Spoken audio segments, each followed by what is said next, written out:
Assalamualaikum warahmatullahi wabarakatuh. Perkenalkan nama saya Jufarni, NPM 18650018. Di sini saya akan mereview materi manajemen proyek TI, di mana materinya itu penjadwalan. Perkiraan yang sudah diperhitungkan di dalam bab 13 adalah banyaknya orang per hari dari usaha yang akan diperlukan untuk membuat proyek. Hal ini disebut waktu sebenarnya.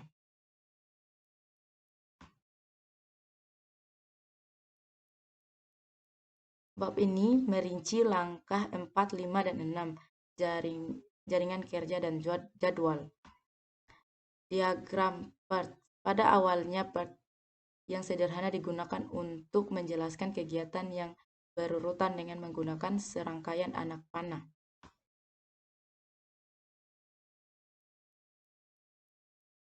Jalur kritis. Suatu pembuktian yang luas dari diagram PERT di atas dapat dicapai dengan mencantumkan lamanya tugas masing-masing pada PERT.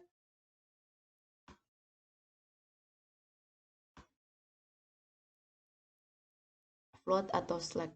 Suatu periode waktu di mana kegiatan dapat meleset tetapi tidak mempengaruhi CP dan tanggal pengiriman. Plot bebas dan plot total. Diagram PERT menunjukkan kegiatan CP dari modul program A dan modul tes A dikerjakan oleh programmer 1.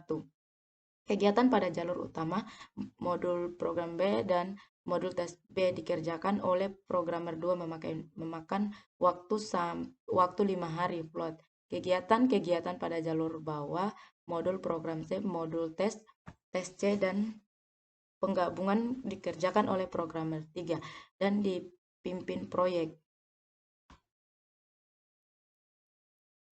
Total float adalah waktu total float di mana kegiatan sebelumnya berpengaruh pada CP.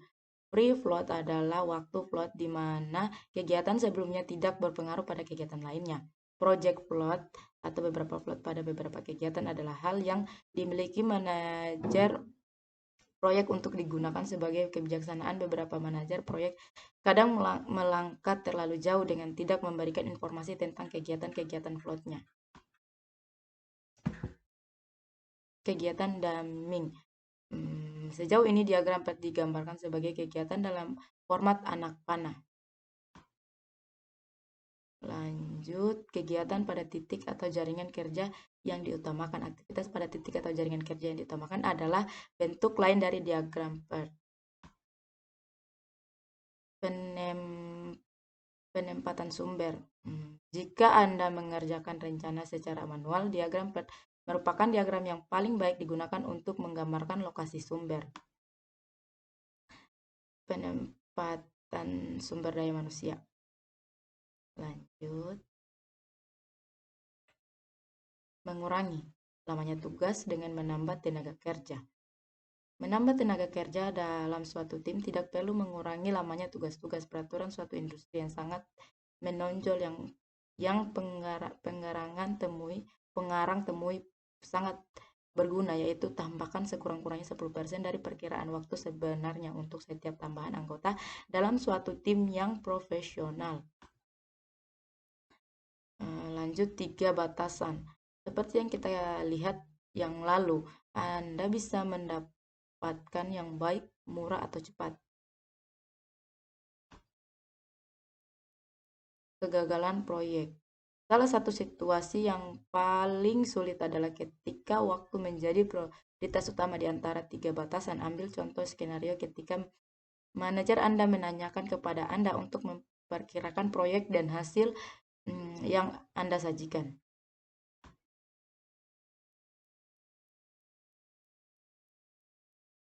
Lanjut.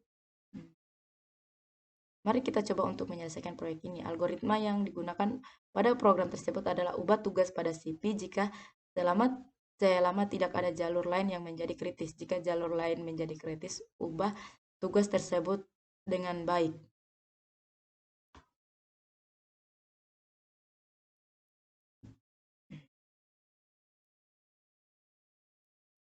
Jadwal atau diagram. Diagram Gantt adalah diagram batang yang menunjukkan waktu.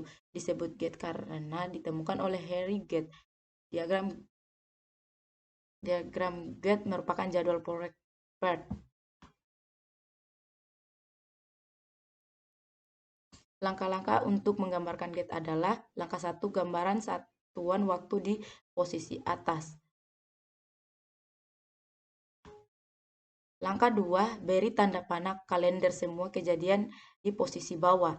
Langkah 3, dari PERT pada gambar, jadwalkan setiap kegiatan. Langkah 4, jadwalkan kemungkinan tugas. Langkah 5, ulangi kembali langkah 3 dan 4. Jadwal semua tugas-tugas dalam PERT dari kiri ke kanan dan dari atas ke bawah untuk tugas-tugas yang paralel. Langkah 6, beri tanda semua kejadian-kejadian penting. Kesimpulan untuk penjadwalan. Sampai pengarang menulis buku ini, biaya personel komputer dengan software manajemen proyek yang sangat sempurna sama dengan gaji seorang manajemen proyek selama 1 minggu. Biaya ini tidak dapat dihindari dalam pemakaian sebuah proyek komputer untuk menggambarkan PET dan Gantt, untuk menghitung CP dan sebagainya. Personel komputer juga berguna untuk menggambarkan kembali proyek Gantt ke dalam sumber daya Gantt tersendiri. Untuk setiap orang meliputi jadwal kegiatan orangnya. Jika Anda tidak pernah menggambarkan PET atau Gantt secara manual, pertama-tama kerjakan ini pada kertas untuk mempelajari konsepnya, kemudian gunakan personel komputer. Tetaplah mempertimbangkan 3 bagian dari Gantt. Bagian pertama adalah untuk diri Anda sendiri dengan semua float dan kemungkinan yang terlihat. Bagian kedua adalah untuk individu-individu yang terlihat. Ini merupakan sumber daya Gantt bagi mereka. Bagian ketiga adalah untuk distribusi bagi manajemen tingkat atas. Arti penting total float adalah menunjukkan jumlah waktu yang diperkenalkan. Suatu kegiatan boleh ditunda tetapi mempengaruhi jadwal penyelesaian proyek secara keseluruhan. Free float adalah bila mana semua kegiatan pada jalur yang bersangkutan mulai awal mungkin. Besarnya free float suatu kegiatan adalah sama dengan jumlah waktu di mana penyelesaian kegiatan tersebut dapat ditunda, dapat mempengaruhi waktu mulai paling awal dari kegiatan berikutnya ataupun semua peristiwa yang ada pada jaringan kerja. Dengan kata lain, free float dimiliki oleh suatu kegiatan tertentu, sedangkan total float memiliki kegiatan-kegiatan yang berada di jalur yang bersangkutan. Mungkin itu saja review materi dari saya. Lebih dan kurangnya mohon dimaafkan. Billahi taufiq wal hidayah. Wassalamualaikum warahmatullahi wabarakatuh.